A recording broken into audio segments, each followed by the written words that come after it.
କାଚ ଭାଙ୍ଗିକି ଏପଟେ ବାହାରିଛନ୍ତି ଦେଖନ୍ତୁ।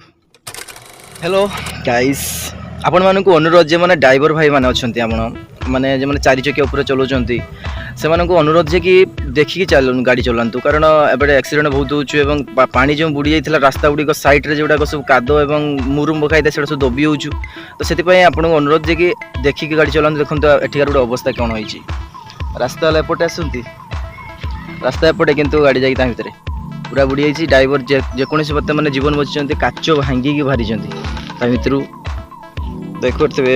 ପୁରା କାଚ ଭଙ୍ଗା ହେଇଛି, ତାପରେ ଦେଇକି ବାହାରିଛନ୍ତି ଦୁଇ ଜଣ ଡ୍ରାଇଭର ଲେବରର ପତା ନାହିଁ, କେତେବେଳେ ପଡ଼ିଛି ଜଣା ନାହିଁ, ରାତିରେ ବୋଧେ ପଡ଼ିଛି।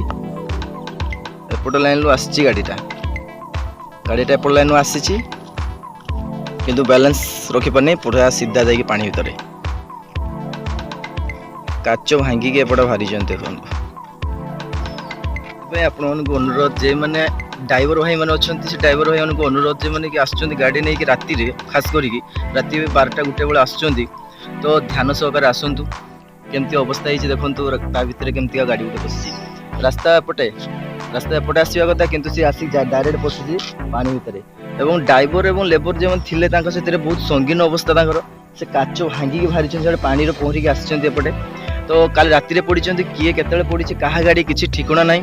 ତ ଜଣାପଡ଼ିବ କିଛି ସମୟ ପରେ, କିନ୍ତୁ ଗାଡ଼ି କେମିତି ବାହାରିବ ବି ତା ବି ତାଳ ନାହିଁ, କେମିତିକା ଉଠାଯିବ ତା ବି ବ୍ୟବସ୍ଥା ନାହିଁ। ତ ସେଥିପାଇଁ ମୁଁ କହୁଛି ଯେ ମାନେ ଡ୍ରାଇଭର ଭାଇମାନେ ଅଛନ୍ତି ସେମାନଙ୍କୁ ଅନୁରୋଧ ଯେମାନେ କି ଦେଖିକି ଟିକେ ଗାଡ଼ି ଚଲାନ୍ତୁ, ସାବଧାନ ସହକାରେ ଚଲାନ୍ତୁ, ନିଜ ଜୀବନ ପ୍ରତି ଏବଂ ଅନ୍ୟ ଜୀବନ ପ୍ରତି ଧ୍ୟାନ ଦିଅନ୍ତୁ।